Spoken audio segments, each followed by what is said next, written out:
क्या ये? कहां से आया? बताओ। पापा मुझे नहीं पता ये। मैं तुम्हें तुम्हारी पसंदीदा चॉकलेट से भी ज्यादा प्यार करता हूँ। कौन है ये? कौन है? किसने भेजा ये? पापा आप जैसा सोच रहे हैं वैसा कुछ नहीं है। मेरा किसी के साथ कोई अफेयर नहीं है। अफेयर नहीं चल रहा है? अच्छा ये क्या है? कहां से आया फिर ये? बताओ मुझे। अब हो गई तसल्ली? मुझे बेवकूफ समझा है? तुम्हारे गिफ्ट फेंकने से मैं ये मानूं कि तुम्हारा कोई चक्कर नहीं चल रहा है। पापा आपको जो समझना है आप समझिए। तंग आ गई हूं मैं आपसे। आरोही, आप ना बात का बतंगड़ बना देते हैं। ऐसे पेश आते अपनी बेटी से, तभी वो कोई बात हमसे शेयर नहीं करती।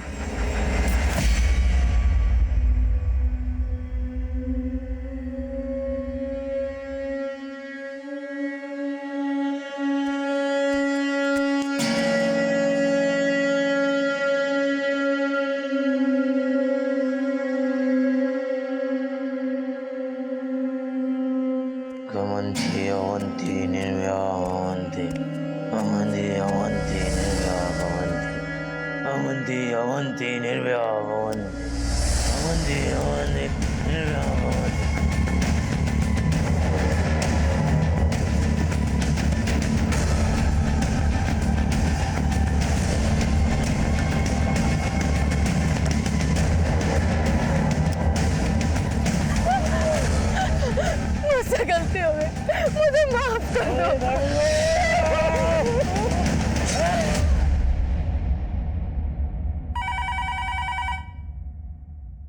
हेलो।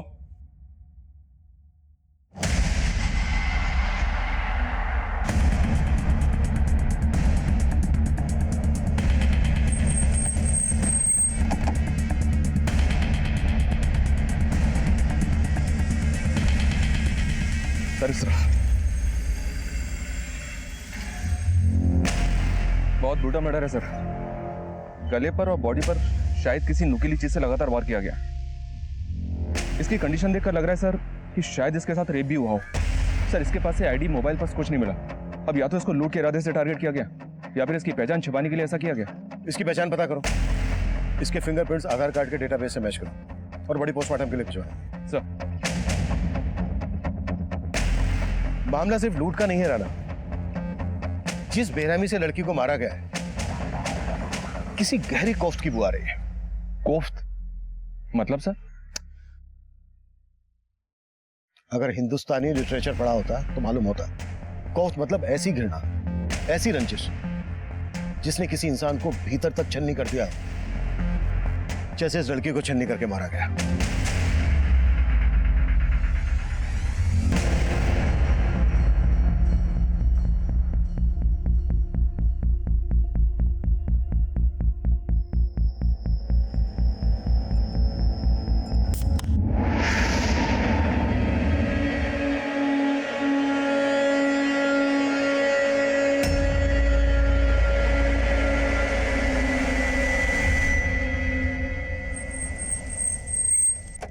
नमस्कार, मैं senior inspector Abhimanyu Jindal, crime petrol Dastak में आप सभी का स्वागत करता हूं। आज जो केस मैं आप लोगों के सामने रखने जा रहा हूं, यह केस पिछले साल मेरे पास आया था। उस वक्त लग रहा था यह महज एक मर्डर केस है, लेकिन इस केस की तह में कई गुनाहों के राज छुपे थे। इस केस में जिस लड़की ने अपनी जान गंवाई थी, हम उसकी पहचान पता कर रहे थे, लेकिन इस केस में कई चेहरे ऐसे भी थे जो हमारी नजर से कोसों दूर थे।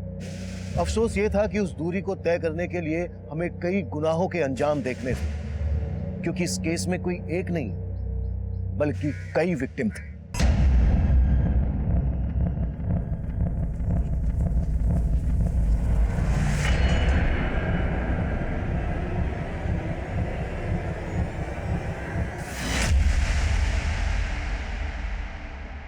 क्या कर रहा है ये? वीडियो बना रहा है? तेरा ये वीडियो मैं डिलीट ही कर दूंगा। फोन दे मेरा, साले मुझे मारेगा, मुझे मारेगा। रुक साले, तेरे को तो मार दूंगा मैं। साले तेरे को तो मार दूंगा मैं। छोड़, मैं मार दूंगा उस साले को। ये वीडियो बना रहा था आपका। साले रुक। तुम जाओ यहाँ से वरना ये कुछ भी कर सकता है।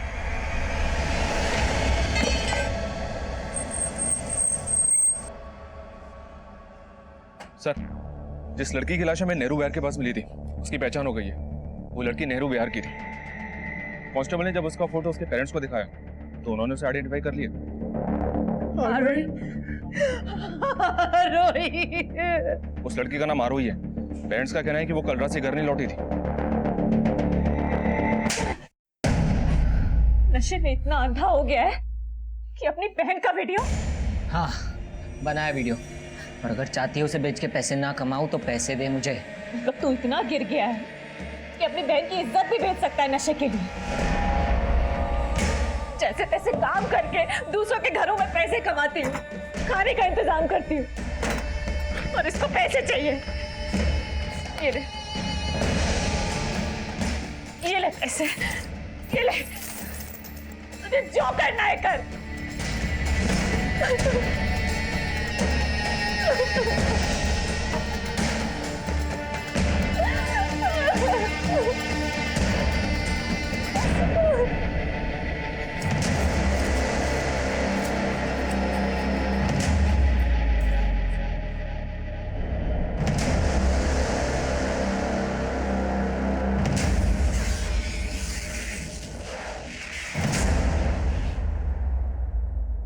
आप लोगों की या आरोही की किसी के साथ कोई दुश्मनी थी?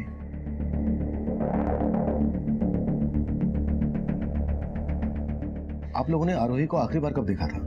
कल दोपहर को। मम्मा मैं आती हूँ। हाँ कहाँ जा रही है आरोही? निशा के घर मम्मा, कंबाइंड स्टडी के लिए। आपको बताया था ना। पर जब मैंने उसकी दोस्त को फोन किया तो उसने कहा कि हाँ अंकल, आरोही तो 8 बजे चली गई थी। निशा वो तुम्हारे घर आई भी थी या उसने तुमसे झूठ बोलने के लिए कहा? तो आपको लग रहा है कि आरोही की दोस्त निशा ने आपसे झूठ बोला था? शायद। और आपको लगता है कि आरोही का किसी के साथ अफेयर था? सर आरोही का अफेयर था ही नहीं, उसकी फैमिली को गलतफहमी थी। कैसी गलतफहमी? कोई तो उसे बार बार कॉल करता था और हाँ बहुत सारा गिफ्ट भेजता था। पर वो था कौन ये तो पता होगा ना तुम्हें? नहीं सर, वो कौन था वो मैं तो क्या, वो तो आरोही को भी नहीं पता था। आरोही तू इन सब चीजों को लाइटली मत ले यार, मेरी बात मान, एक बार अपने पेरेंट्स से बात करके देख। कोई फायदा नहीं है यार, उल्टा वो लोग मुझे ही गलत समझेंगे। उसके पेरेंट्स ने कभी उस पर ट्रस्ट किया ही नहीं, और उसके फादर का नेचर बहुत ज्यादा अनोइंग है। वो अपने आगे किसी की नहीं सुनते। कहीं ऐसा तो नहीं है कि निशा जानबूझकर उस लड़के के बारे में हमसे छुपा रही हो? सर अगर वो लड़का आरोही को बार बार कॉल करता था तो आरोही के कॉल रिकॉर्ड से पता चल जाएगा, और एक बार पता चल गया कि वो लड़का कौन है तो ये पता लगाना मुश्किल नहीं होगा कि निशा हमसे कुछ छुपा रही है या नहीं। करेक्ट। आरोही और निशा दोनों के बारे में सब कुछ पता करो। हो सकता है निशा उसके बारे में जानती हो लेकिन किसी वजह से छुपा रही हो।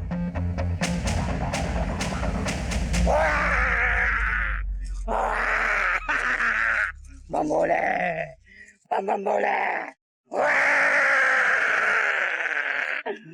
डर मुझसे। मैं डरता नहीं, मैं डराता हूँ। और क्या साले क्या फर्जी बाबा बना फिरते हैं? अब मैं डराऊंगा कैसे? डराना है? चल मेरे साथ चल। अरे चल ना, मैं बताता हूँ तुझे किसको और कैसे डराना। नहीं नहीं नहीं चल ना, अरे चल ना। सर आरोही के कॉल रिकॉर्ड में एक नंबर मिला है और ये नंबर किसी आलिंद नाम के लड़के का है। मतलब ये वही लड़का है जो बार बार आरोही को कॉल कर रहा था? जी सर, लेकिन सर निशा के कॉल रिकॉर्ड में आलिंद का नंबर नहीं मिला और ये नंबर पलवल के एड्रेस पे रजिस्टर्ड है।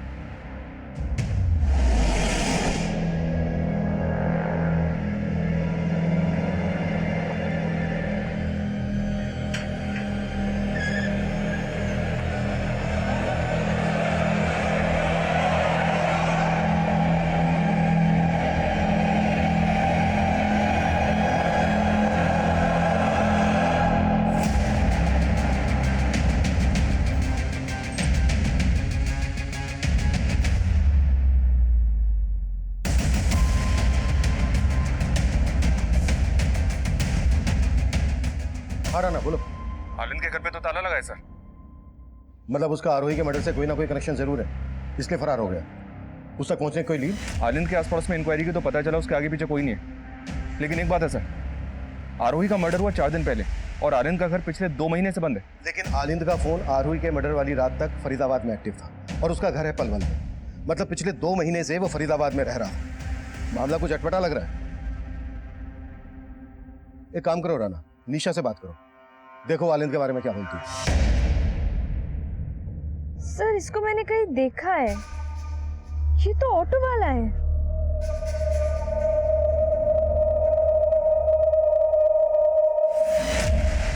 ऑटो वाला? हाँ, मैं और आरोही अक्सर इसके ऑटो से कॉलेज से घर आते थे। तो क्या इसने कभी आरोही के साथ कोई बदतमीजी है? नहीं सर, ऐसा तो कुछ भी नहीं था, वो तो ज्यादा कुछ बोलता भी नहीं था। हाँ पर एक बात है, हम जब उसके ऑटो में होते थे ना, तो वो मिरर से हमें देखने की कोशिश करता था।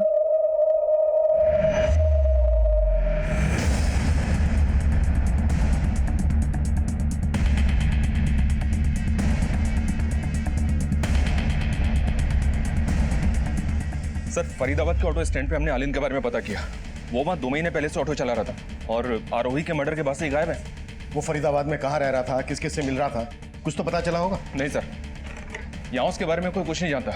हैरानी की बात तो यह कि आलिंद एजुकेटेड था, बीटेक कर रखा था उसने। पलवल से पढ़ा लिखा लड़का जिसका पलवल में अपना खुद का घर था, वो फरीदाबाद में ऑटो चलाए। ऐसा कोई पागल प्रेमी कर सकता है। ये जरूर आरोही से एक तरफा प्यार करता होगा और उस रात इसने आरोही से अपने प्यार का इजहार किया होगा। और मतलब सर वो कोफ्त इस सिर्फ आशिक आलिंद की थी? कोफ्त जब प्यार मोहब्बत की हो तो कभी कभी उसके साथ जुर्म भी दस्तक देता है, और ये दस्तक आरोही को रोजाना मिल रही थी। चूक आरोही के माता पिता से भी हुई थी और आरोही से भी हुई थी। ये चूक क्या थी, क्यों हुई थी, ये एक बड़ा सवाल था। इसका जवाब उस वक्त हमारी सोच से परे था। उस वक्त हम आलिंद को ढूंढ रहे थे और तभी एक साथ कई और अपराध इस केस की फहरिस्त में जुड़ने को तैयार खड़े थे। सुनिए, आपने मेरे भाई जग्गी को देखा क्या? भाई देना यार। ये चाहिए? जा पहले पैसे लेकर। भाई बोलता हूँ ना अगली बार दे दूंगा पैसे। पहले पैसे लेकर आ। बोल रहा हूँ ना अगली बार दे दूंगा पैसे तेरे को। बोल रहा हूँ ना अगली बार दे दूंगा पैसे। देना यार। है भाई, मेरे को क्यों नहीं दे रहा है तू? देना यार। अबे रुक तो, रुक। मारेगा उसे, मर्डर बनेगा। मुझे मार, मार मुझे, चल यहाँ से। सर आरोही की पोस्टमार्टम रिपोर्ट, हमारा अंदाजा बिल्कुल सही था, इसका रेप भी किया गया था। पोस्टमार्टम रिपोर्ट के हिसाब से 9-10 सूत लंबी लोहे की कील जैसी किसी नुकीली चीज को इसकी बॉडी में 5-6 इंच गहराई तक बार बार घोंपा गया। मौत की वजह एक्सेसिव ब्लीडिंग। 9-10 सूत मोटी नुकीली चीज, ये ऐसा क्या हो सकता है जिसे मर्डर वेपन बनाया गया?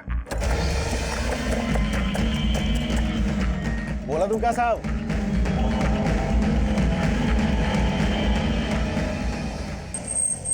मजदूर लोगों का जरूरत है, दो कौन आएगा? साहब जो दिहाड़ी दोगे काम करूंगा। काम की बहुत जरूरत है साहब। सर एक बंदे को दो ही लोग चाहिए थे साहब, मुझे, दो दिहाड़ी दो ही दो। लोग चाहिए थे। साहब जो दिहाड़ी दोगे सर, काम की बहुत जरूरत है साहब। काम चाहिए? तेरी हालत ना चौराहे पर भीख मांगने वाले जैसी हो रही है, तो मेरी बात मान, तेरी ये सारी मुश्किलें दूर हो जाएंगी। करना क्या होगा सर? अरे मैं बताता हूँ ना। अरे ओ छछुंदर, जल्दी ते 2 गिलास शरबत बना दे। क्यों नहीं, एक। अरे मैं पिला रहा हूँ ना यार, मौज कर। क्या देख रहा है, जल्दी करना। देख, मैं तेरी फटी किस्मत सिलने वाला, लेकिन उससे पहले ना तुझे तेरी ये ईमानदारी और ये शराफत छोड़नी।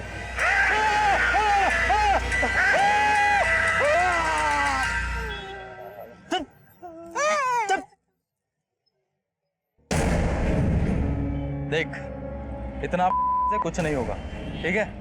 अगर मेरे साथ रहेगा ना तो ऐश करेगा।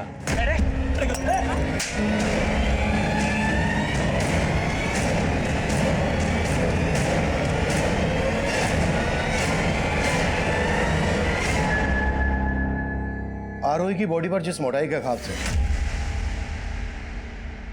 उसके हिसाब से आइस ब्रेकर सबसे नजदीक वेपन है। हो ना हो किलर ने आइस ब्रेकर का इस्तेमाल किया होगा। लेकिन सर ना तो क्राइम सीन के आसपास से हमें ऐसा कुछ मिला और ना ही आलिंद के घर से। राणा, इस एरिया में जिन जिन हार्डवेयर शॉप पर आइस ब्रेकर मिलते हैं, सब पर आलिंद की फोटो घुमाओ।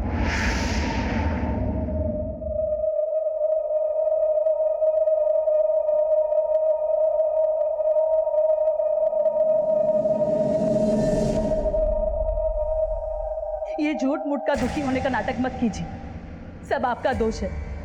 आपने कभी मेरी आरोही पे भरोसा नहीं किया। वंदना, मैं मानता हूँ मुझसे बहुत बड़ी गलती हो गई। गलती? अरे मेरी आरोही नहीं रही, और ये गलती नहीं गुनाह है। सिर्फ वो लड़के ने नहीं मारा मेरी आरोही को, उसकी मौत के जिम्मेदार आप भी हो। वंदना, आप भी हो।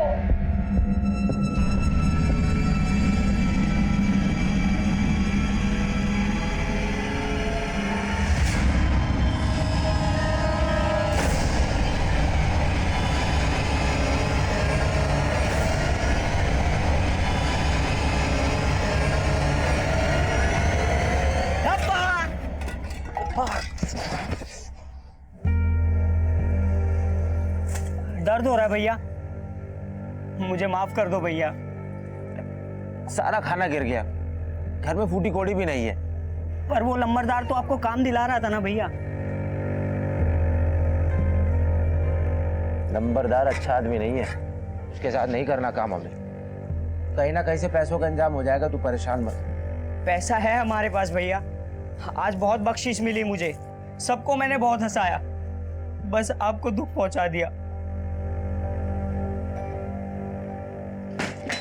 अरे वाह, बड़ा प्यार व्यार हो रहा है यार। थोड़ा प्यार हमें भी कर लो। कहाँ है तेरा वो लंबरदार? भैया हमें नहीं पता कहाँ है। अच्छा, मालूम नहीं तुझे? मालूम नहीं इसे लंबरदार कहाँ पे? अरे भैया नहीं भैया, अरे भैया भैया भैया भैया मालूम मत भैया भैया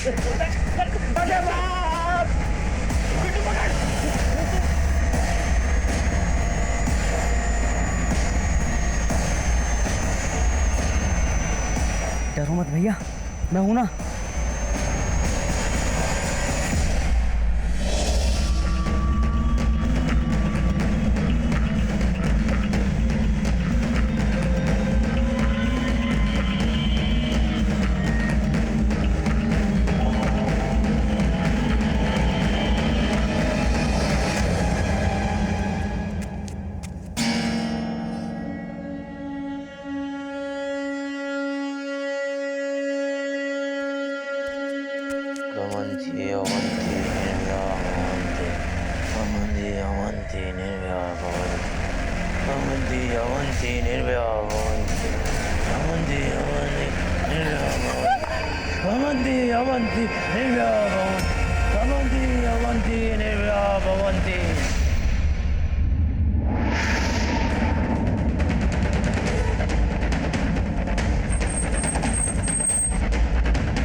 हटो।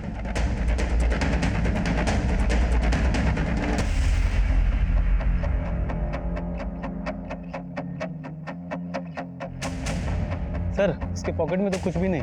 लेकिन मारने का तरीका सेम है जैसे आरोही को मारा गया। इसे भी किसी पतली और नुकीली चीज से घोप कर मारा गया है। सर यहाँ भी उसी तरह का बियर कैन मिला है जैसा आरोही की लाश के पास से मिला था। मतलब साफ है, आरोही और इसका किलर को एक ही है। सर इस आदमी के बारे में पता चला है, किसी अक्सर लेबर चौक के आसपास देखा गया था। लेबर चौक? बॉडी पोस्टमार्टम के लिए भिजवाओ, हम लेबर चौक जाते हैं। सर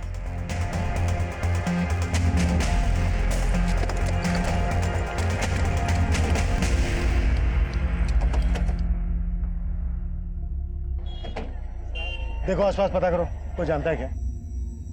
इसको पहचानते हो क्या?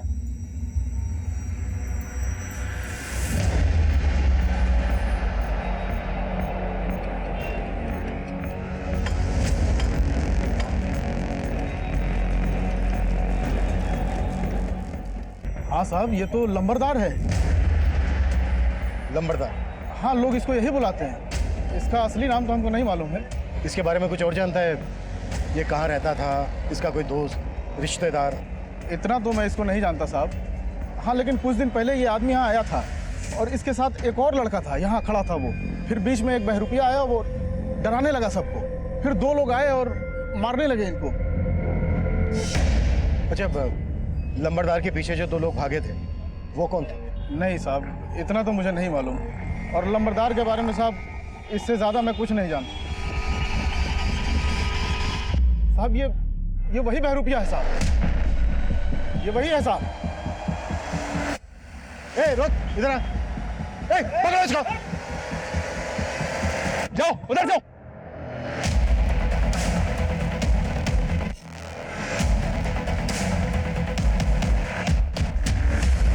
उधर तो नहीं मिला। तुम्हें मिला क्या? नहीं साहब, हाथ नहीं लगा, पता नहीं कहाँ गायब हो गया। राना, इस बेरूपिया का हमारे लिए मिलना बहुत जरूरी है। इसे हमें देखते ही भागना शुरू कर दिया था। मुझे लगता है लंबरदार के मर्डर से इसका कोई ना कोई कनेक्शन जरूर है। और पता करो, आरोही और अलन से इसका कोई कनेक्शन है क्या? हेलो हेलो हेलो, मैं आरोही की फ्रेंड निशा बोल रही हूँ। हाँ निशा बोलो। सर मेरी जान खतरे में है, मैं आपसे मिलना चाहती हूँ। सर यही वो जगह है। मैं कल रात उधर से आ रही थी तो कोई मेरा पीछा कर रहा था, फिर अचानक किसी ने मेरी तरफ बियर की कैन फेंकी।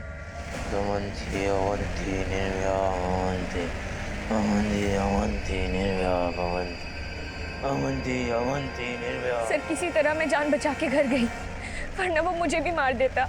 कौन था वो? ये आलिंद? नहीं पता सर, मैंने उसका चेहरा नहीं देखा।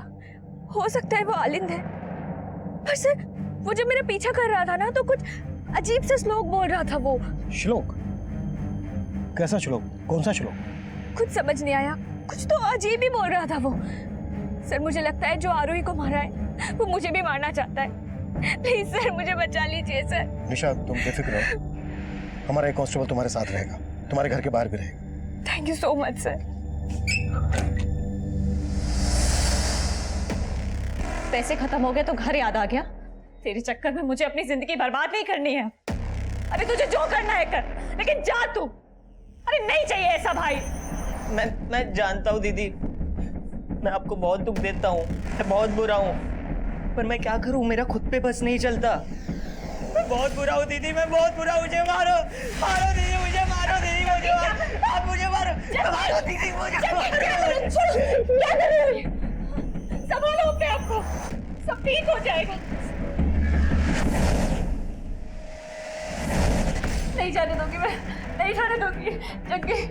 दीदी मुझे जाने दो, नहीं जाने दूंगी। मुझे जाने दो दीदी, जग्गी मुझे मत रोको दीदी। नहीं जाने दूंगी अंदर। मुझे जाने दो दीदी, मुझे जाने दो। चल अंदर। मैं जानती हूँ तेरा तुझे बस नहीं चलता है, पर सब ठीक हो जाएगा। तू समझता क्यों नहीं? मैं तुझे इस बार नहीं जाने दूंगी, नहीं जाने दूंगी।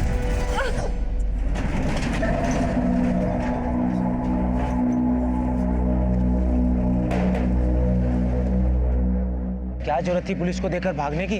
हमने कोई गलत काम किया जो हम पुलिस से डरेंगे? आपको तो पता है ना भैया, हमको पुलिस को देख के बहुत डर लगता है।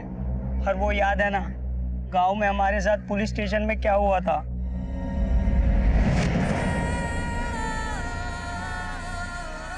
दीदी मुझे माफ कर दो, मुझे माफ कर दो दीदी, गलती हो गई। मुझे माफ कर दो दीदी, मुझे माफ कर दो दीदी, मुझे माफ कर दो, मुझे माफ कर दो दीदी, मुझे माफ कर दो, मुझे माफ कर दो दीदी, मुझे माफ कर दो। क्यों मार रहा है? मुझको क्यों मार रहा है? मुझे मार दे, मुझे मार। ये ले, इसे मार दे मुझे, मार दे मुझे।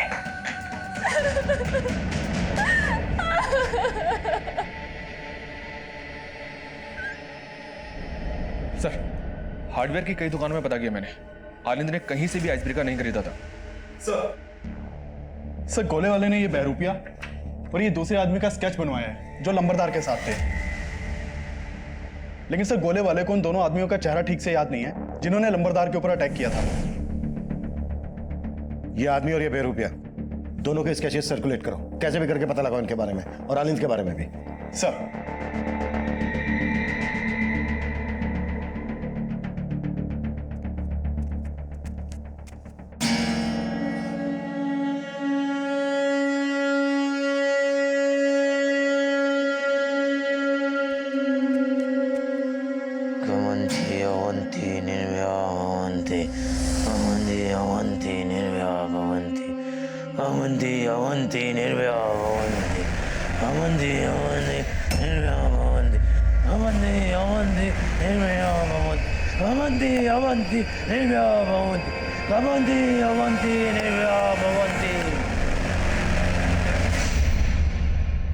सर लंबरदार का असली नाम रघुवीर है। हिस्ट्री शीटर था ये। चोरी के केस में 2-4 बार अंदर भी जा चुका है। इसके गैंग में 2 मेंबर और हैं, पिंटू और भोलू। उस गोले वाले को हमने पिंटू और भोलू की तस्वीर दिखाई, तब उसने पहचाना कि इन्हीं दोनों ने उस दिन रघुवीर पर अटैक किया था। वो बेरूपिया और उसके साथ जो दूसरा लड़का था, उन दोनों का पिंटू और भोलू से क्या कनेक्शन है? सर ना तो इनके आपस में कनेक्शन का पता चला है और ना ही आलिंद का इन दोनों हत्यारों से कनेक्शन का पता चला है। सर ये रघुवीर पेशेवर क्रिमिनल था। इसके गैंग में 2 लोग भी थे। कहीं ऐसा तो नहीं कि ये तीनों लूट के इरादे से हत्या करते हों? आरोही को भी लूटा गया था, लेकिन रघुवीर को आपसी रंजिश के चलते मार दिया हो इन दोनों ने। हो सकता है, लेकिन निशा ने बताया कि उस पर हमला करने वाला अकेला आदमी था। रघुवीर के गैंग में 2 आदमी थे। इस बेरूपिया के साथ भी एक लड़का था। इनके अलावा सिर्फ आलिंद ऐसा है जो अकेला था। इन सबके साथ साथ आलिंद को भी ढूंढो, तभी जाकर इस केस की गुत्थी सुलझेगी। साला अपने हिस्से के 4 लाख दबोच कर मरा है वो लंबरदार। पता करना पड़ेगा पैसा कहाँ छुपाया उसने। भोलू भाई बाहर निकले तो पुलिस दबोच लेगी, कुछ टाइम यहीं रुकते। सर मुहीराबाद में एक मर्डर केस सामने आया है। इस आदमी को भी वैसे ही मारा गया जैसे आरोही और लंबरदार रघुवीर को मारा गया था, और इस आदमी की डेड बॉडी के पास भी सेम बियर कैन मिला है। ये किलर अब फरीदाबाद से मुहीराबाद पहुंच गया। कहीं ये सीरियल किलर तो नहीं?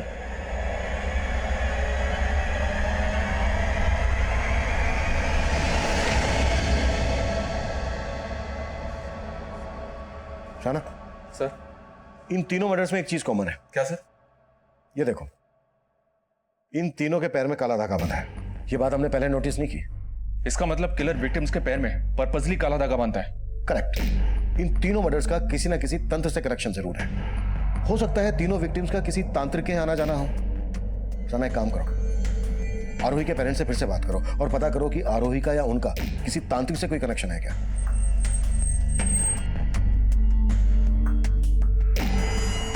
नहीं सर, आरोही के पैर पे कभी कोई काला धागा बांधा नहीं था।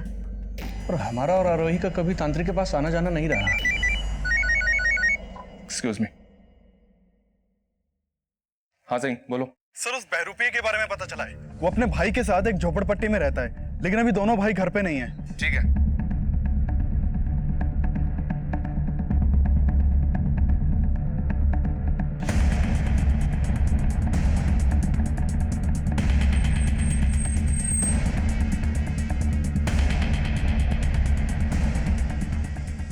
काफी तोड़फोड़ हुई है। हाँ सर। सर आसपास के लोगों से पूछताछ की। उन्होंने बताया कि कुछ दिन पहले रघुवीर के आदमी ने दोनों भाइयों को जान से मारने की कोशिश भी की थी। सर उसके बाद से ये दोनों भाई कहाँ गायब है किसी को कुछ मालूम नहीं है। और सर एक और बात पता चली है, इन दोनों भाइयों के यहाँ एक प्रोस्टिट्यूट का भी आना जाना था। उस प्रोस्टिट्यूट को मैंने थाने बुलवा लिया है। साहब अगर कुछ पूछना था तो वहीं पूछ लेते, यहाँ बुलाने की क्या जरूरत थी? जो पूछा गया है उसका जवाब दो। हाँ साहब, मैं जाती थी उस लड़के के पास, लेकिन वो लड़का था भी कि नहीं ये मुझको डाउट है।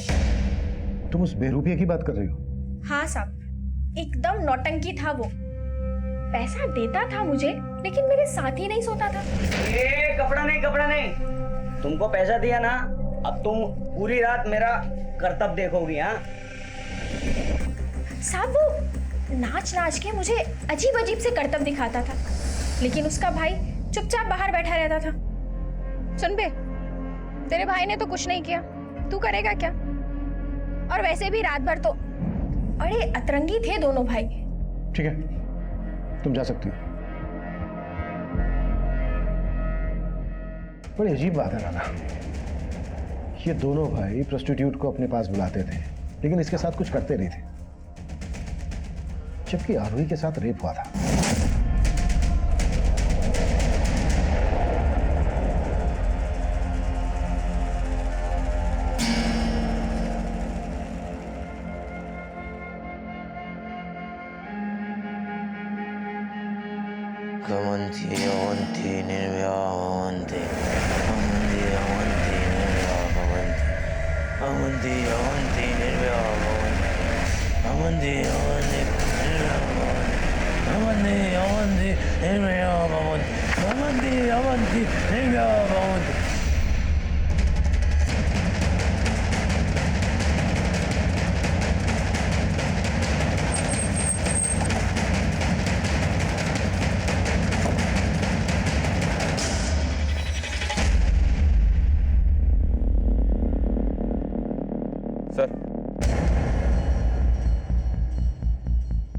पहले 2 मर्डर फरीदाबाद में, पिछला मर्डर मुईराबाद में, और अभी एक मर्डर पलवल में। मोडस ऑपरेंडी भी सेम ही है सर। बॉडी के पास बियर की गेंद और पैर में काला धागा बंधा है।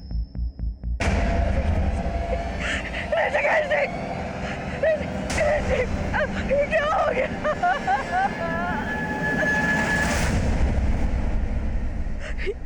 ये मेरे पति है। वो अक्सर रात को लेट घर आते हैं। आपके पति की किसी के साथ कोई दुश्मनी थी? नहीं। आपके पति की तरह कई और लोगों के भी मर्डर हुए हैं, जिनमें ये हमारे सस्पेक्ट हैं।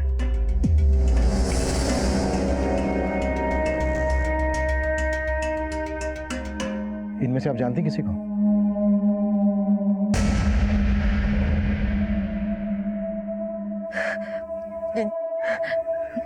नहीं सर।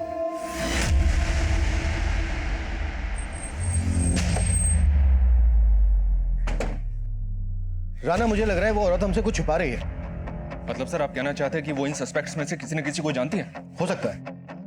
आई थिंक वो किसी डर की वजह से छुपा रही है। उस औरत और उसके पति के बारे में सब कुछ पता करो। सर, ऋषि केस के मर्डर से पहले तक हम ये मानकर चल रहे थे कि ये केस किसी सीरियल किलर से जुड़ा था, जिसमें तंत्र मंत्र, प्यार मोहब्बत सब एंगल्स नजर आ रहे थे। पर उन हत्याओं के पीछे एक कोफ्त, एक रंज थी, और ये कोफ्त और ये रंज किसकी थी ये हम उस वक्त नहीं समझ पा रहे थे।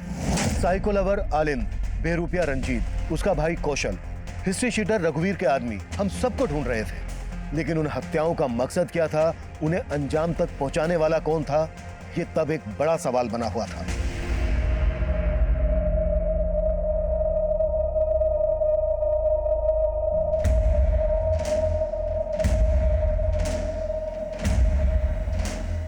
सर, अपने खबरियों से आलिंद के बारे में एक टिप मिली है। वो पलवल में देखा गया और वहां के एक घर में छिपा हुआ है। उठा लो। सर, ऐसे कब तक भटकते रहेंगे भैया? चलो फरीदाबाद में अपने झोपड़े पे चलते हैं वापस। आप सही कह रहे थे, जब हमने कुछ किया ही नहीं है तो हम डरेंगे नहीं किसी से। तू परेशान मत हो, पर जाए कैसे घर? अभी वो देख। कहाँ जाना है? फरीदाबाद। अरे आ जाओ, बैठ जाओ, भाड़ा बस का ही दे देना। आ जाओ आओ तो।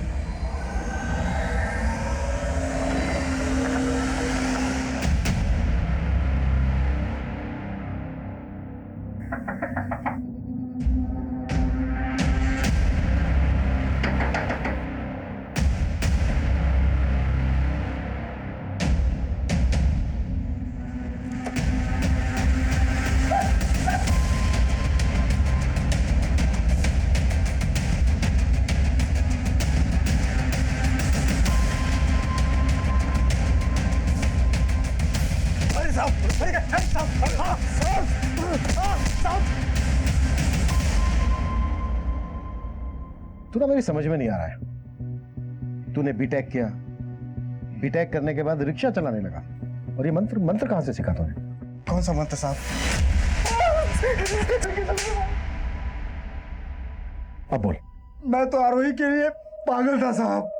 उसको देखने के लिए ऑटो चलाने लगा, उसको फोन करके गिफ्ट देके के उसका हाँ का इंतजार करता था साहब।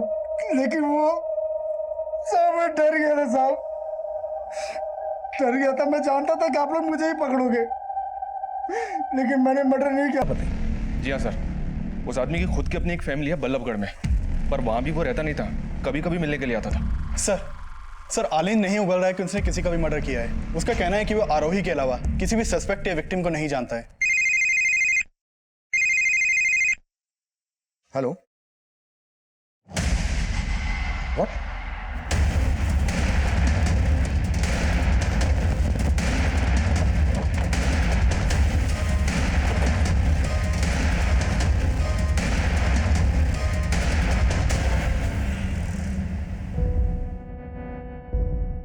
सर ये देखिए, ये तो वही बेरूपिया लग रहा है, और ये भी उसी मोडस ऑपरेंडी से मारा गया है।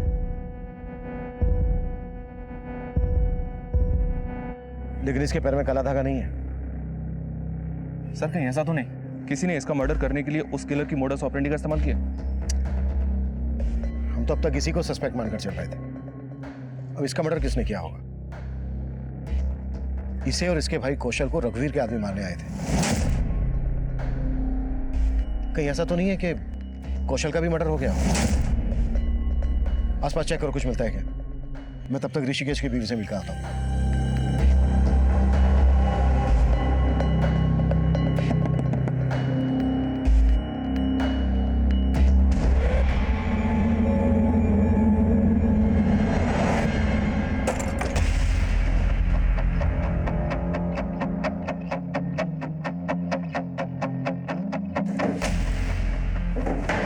सर ये देखिए। सर जो औरत इस घर में रहती थी वो ऋषिकेश के मर्डर के बाद से ही गायब है, और पड़ोसियों से पता चला है कि वो बहरूपिया और उसका भाई दोनों यहाँ आए थे। वो दोनों इस औरत से मिलने ही आए थे। क्या कनेक्शन हो सकता है दोनों का इस औरत से? सर लोगों को उन दोनों के बारे में कुछ पता नहीं है। ये आदमी इस औरत का पहला पति होगा और ये दोनों इसके बच्चे। रतन फोटो स्टूडियो, बल्लभगढ़ का एड्रेस है। तू मां नहीं है, तू लायन है टायर। तेरे पास नहीं आना चाहिए था। मैं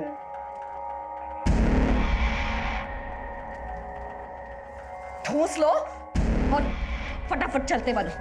तू मां है हमारी और तू हमसे? मां नहीं हूं मैं तुम्हारी। तुम दोनों मेरे दुश्मन हो, दुश्मन।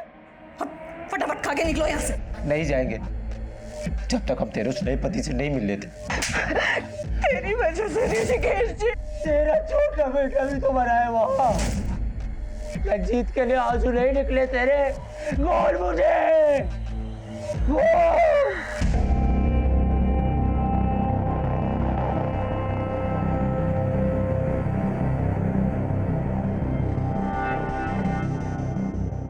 ए सुनो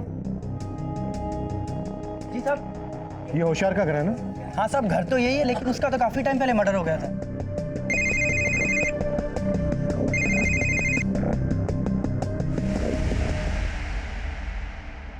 गांठ खुल रही है उसकी। बांध। हाँ, बांध उसको ठीक से। हाँ हाँ जल्दी बांध।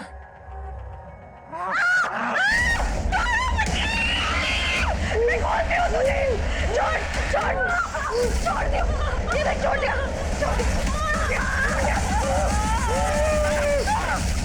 साहब यही है रश्मि का घर।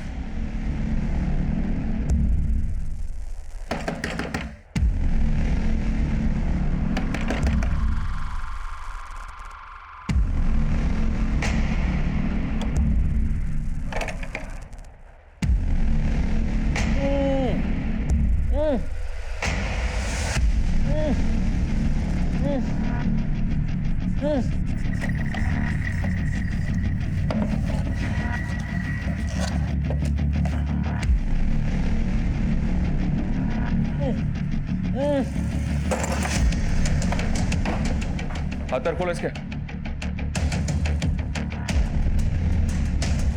किसने बांधा तुम्हें? हाँ मेरी बहन। बहन कौन? रश्मि? हाँ साहब। कहाँ है वो?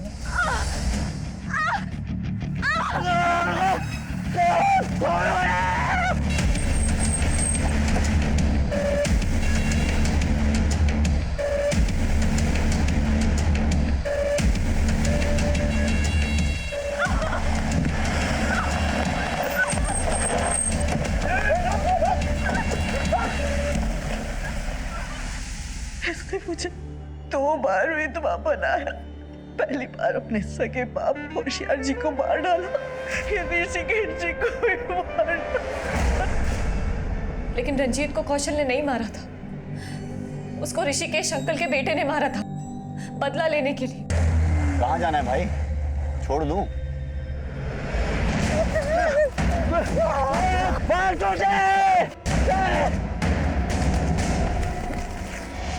वो कौशल को भी मारना चाहता था सर, लेकिन कौशल किसी तरह से बच गया और मेरे पास आ गया। कौशल और उसके परिवार से रिश्ता क्या है तुम्हारा? सर हम दोनों बचपन के दोस्त हैं। मुझे नहीं पता था सर कि वो रंजीत के लिए इतने सारे लोगों को मार देगा। रंजीत के लिए? हाँ, मैंने रंजीत के लिए अपने बाप को मारा था। मैंने उस लड़की को भी मारा। उसने और उसके दोस्त ने मेरे भाई को।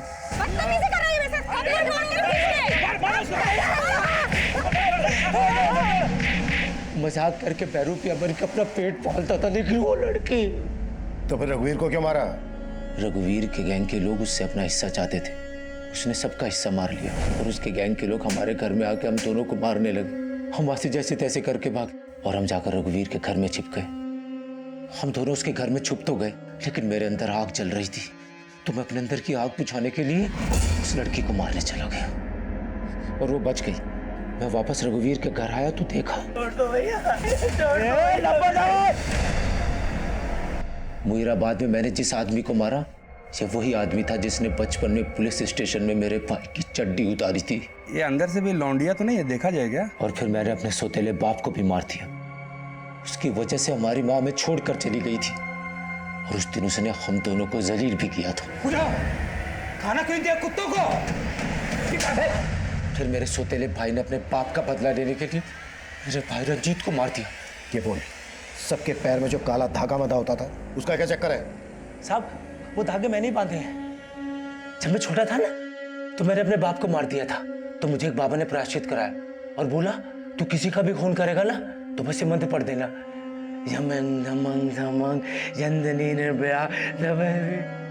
रंजीत की हत्या ऋषिकेश के बेटे सुनील ने की थी, जिसे हमने गिरफ्तार कर लिया था। रघुवीर गैंग के दोनों अपराधी अभी तक फरार हैं, पर इस केस के प्राइम एक्यूज कौशल का मानसिक संतुलन ठीक नहीं था। उसका बचपन ऐसे वैशी माहौल में गुजरा था जिसने उसका जीवन ही कुंठित कर दिया था, और जब उसने अपने पिता की हत्या का प्रायश्चित करना चाहा, तब वो एक ढोंगी तांत्रिक के अंधविश्वास का शिकार हुआ।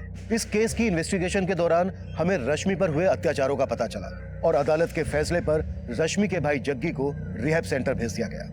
अब मैं सीनियर इंस्पेक्टर अभिमन्यु जिंदल आप लोगों से विदा लेता हूं। आपसे फिर मुलाकात होगी एक नए केस के साथ। देखते रहिए क्राइम पेट्रोल दस्तक। मकसद बताना नहीं, बचा